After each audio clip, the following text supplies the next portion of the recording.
Hey everyone, and welcome to another episode of the Alias Secure AF podcast, the podcast about all things cybersecurity. I'm your host, Teddy Underkoffler.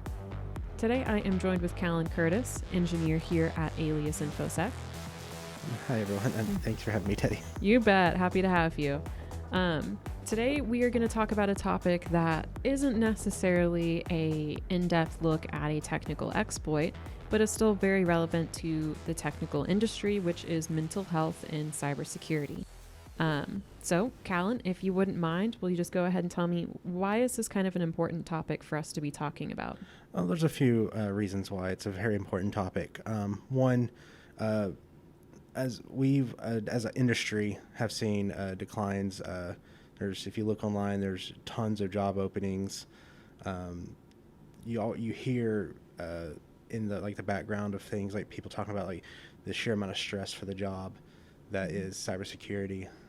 It's just, and for just the health and safety of people, mental health is a huge thing. Most people, we talk about physical safety, making sure no physical harm comes to people, but mental harm can be just as dangerous, if not more, because mental harm is invisible. You don't see it. You don't see it coming. Sometimes it just creeps up on you and just appears suddenly. Sometimes it's a slow burn, but it's a very, very important topic. Yeah, and especially, cybersecurity, like you said, is a very stressful industry. You constantly have to make sure that whatever company you're working for, or if you're a consulting agency, that you're doing the best you can, because people's businesses are on the line, right? Correct. Ransomware can completely take down and destroy an entire business. Yes, it's one of the few industries where, unlike a lot of things, not to say that other jobs aren't stressful, they are, but it's one of the few that you have an opposing force against you. There are people that are here to try to steal from you, try to destroy your work, etc. Depending on, no matter what industry you're a cybersecurity professional of. So you have that in your back of your mind. People are targeting you, and it just adds more stress to all the other layers. And those people who are targeting you, right, they are constantly attempting to stay one step ahead of you. Correct. What is it? They always say a game of cat and mouse, right? Pretty much, yes. So it's something where you can never rest, because if you take too much time off, then the people who are ready and trying to attack your business will have discovered something new and grand and new ways that they can infiltrate your business. Absolutely, and they're trying to keep up with it every step of the way, and you're almost always playing from behind. Yeah. And then I imagine too, when you look at, the perspectives of, say, somebody who has to respond to an incident, right? If something does happen, they're on the clock until it's fixed. Absolutely. So however long that might take, that engineer has to be ready and working and doing what they can to prevent the business from collapsing, recovering things. So not only is it just like the day-to-day engineer jobs, which we have a lot of engineers who will do 24/7 monitoring as well. So there's full day and night shifts. There's the response team. There's just the stress of constantly knowing that your business can be targeted while having to probably deal with, and maybe not all cases, but most, decreasing budgets or very much so. Less than top of the line technology that you have to work with. So all of those, I imagine, kind of come together and create a stressful environment. Yeah, absolutely. Because you go back to the incident response, those are easily the longest hours I've ever put in. Incident response situation, I'm working up to 16, even 20-hour days, depending on the situation. Especially at the start. The start's the worst part generally in terms of that, and it really compounds on itself because the more people get stressed out and eventually leave the area, that's less people. So now you're having to play makeup. You're having to add hours onto your schedule to fill that. So all it does is compound the issue, makes it worse, and it just doesn't help. So what are some of the bigger symptoms that you'll see? Because that's one thing you need to be aware of, especially if you have a team of engineers, is combating the stress, making sure that they are in good mental health so that way they can perform their job, be able to leave some of it behind, have some time off, that sort of stuff. So there's one big thing that people may have heard. It's called burnout. Pretty much the APA, the American Psychological Association, defines it as the physical, emotional, or mental exhaustion accompanied by decreased motivation, lowered performance, and negative attitudes towards oneself and others. They say it results from performing at a high level until stress and tension, especially from extreme and prolonged physical and mental exertion or overburdening workload, just take their toll. To answer the question, decreased motivation is a big one, lowered performance, and the negative attitude. Eventually, even the nicest people in the world will eventually crack, for lack of a better word. That makes sense. So yes, very much. Those are the big things to look for. People that you know, the personality changes pretty much. Because not everyone's not energetic.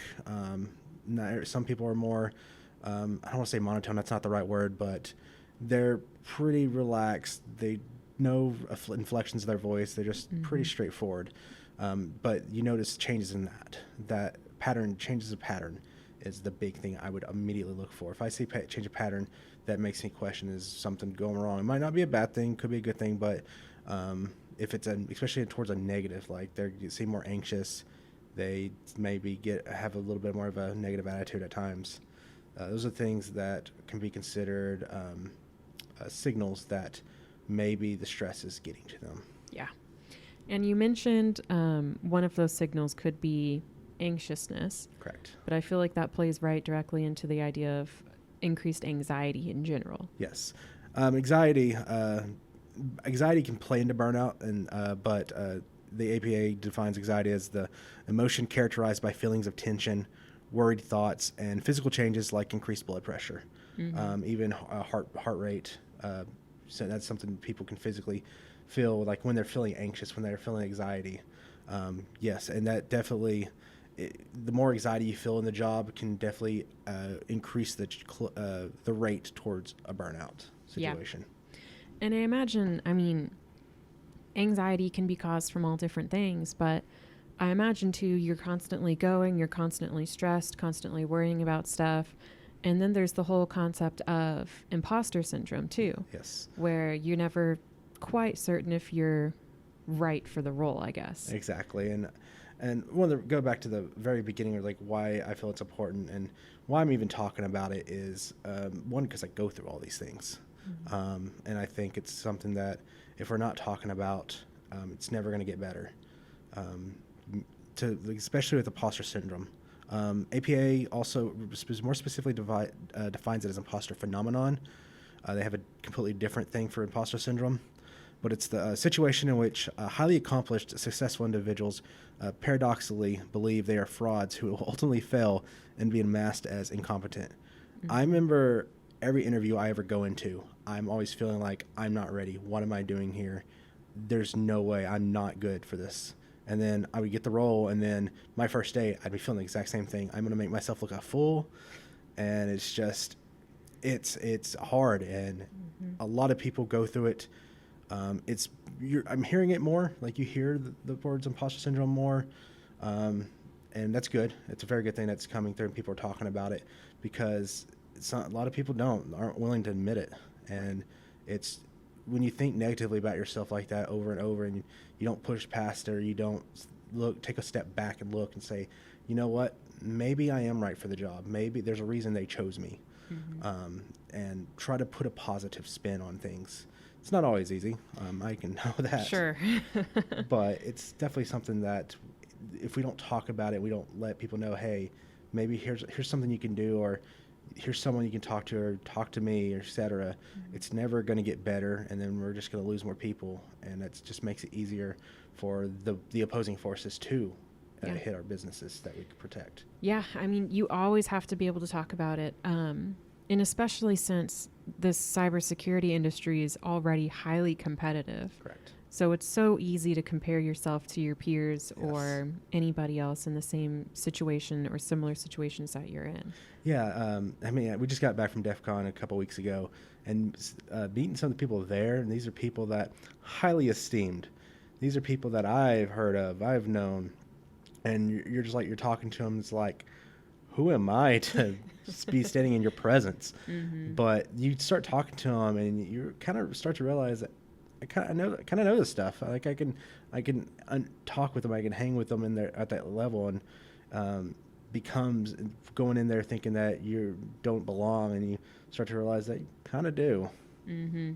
Yeah. So what are some ways, so we were talking about how you, of course, have to talk about this and address the Yes. signs. So what are some ways that we can actually do that, right? Would we kind of rely on managers to make sure that they take care of their employees? Is it? So there's two points of it. There's what management needs to look at and what the individuals and their peers need to look at, because it's different. Mm-hmm. For a manager, at a management perspective, if you do as a manager, you do need to be aware of that side, the mental and the physical health, well-being, because at the end of the day, if they're stressed out, they're not going to perform as well for you. Mm-hmm. And so if you notice that you've worked long hours, they've been working long hours and they've been seeming stressed out, have them take a day. Like my last incident response, at the end of it, my supervisor was like, "Hey, pick a day off next week, take it off, make up for those That's long awesome. hours." And Mm-hmm. that's a huge thing. Like to be able to have that, like, okay, because I am absolutely the type of person, if no one tells me to take time off, I'll keep working. I constantly researching when I'm home, so it's a very much an ongoing thing. But yes, watch it if you see them stressful. Find a way to take time out. Every company, if they're truly serious about the well-being of their employees, should be like, you know what, we can give them some time. It's Yeah. a couple $100 that you're paying for that PTO that you're not taking from their bank. It's worth it if they can constantly produce 100% when they're back. So that's definitely a thing to look for. Give them, like, if let's say they see a therapist, and that's going, we'll get to that on when we talk about at the individual level. Like, make sure they have time to do that, so that because some people, therapists usually are only available like 8 to 5, and it's usually the work hours, and Mm-hmm. most don't do weekends, unfortunately. Right. Some do, but most don't.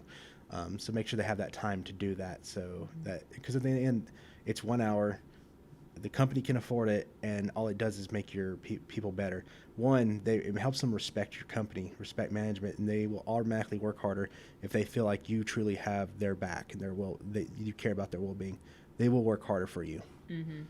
So, Yeah, no, that makes perfect sense. So let's get into the individual aspect of Okay. it. so individually, you're the person that's feeling all this. You're the person that feels anxiety, person that feels stress, burnout. Yeah, it seems so simplified to say, go talk to someone, because that's much easier said than done. 10 years ago, even, you almost felt ostracized if you admitted you had mental health issues. We've come a long way as a society, Mm-hmm. and in the cybersecurity industry as a whole, it's more acceptable to talk about it now. But even then, it's still hard to admit it at first. Like, hey, I'm dealing with this. But my recommendation is absolutely go. If you don't feel like you can talk to friends, go see a therapist. It's not a bad thing. It's all it's going to do is help you improve.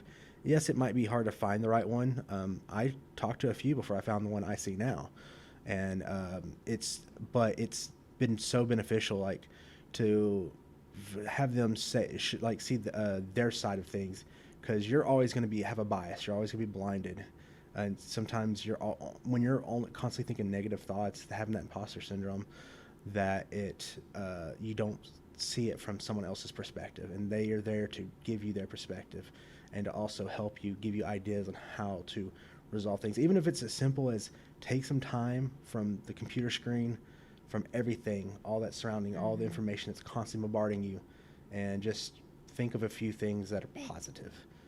And Yeah. so definitely that's one big thing. If you have a friend that you can talk to, that works just as well. Even if they're not trained, just having someone that's willing to listen, because sometimes even just saying out loud can be enough to relieve it a bit. Those are the two big things at individual level. If you're a peer of that person, sometimes even asking them, like, "Hey, is everything okay? Are you okay?" or something like that. even if they say, yeah, I'm fine, and because I know I'm guilty of that. That's what I would usually say, even if I wasn't in a great Mhm. state. But at least I was like, in my mind's like, well, at least they care. So, Yeah, they're at least asking. yeah, and that's it lets me know I have some support, even if I'm not going to necessarily talk to them about it per se. It is something.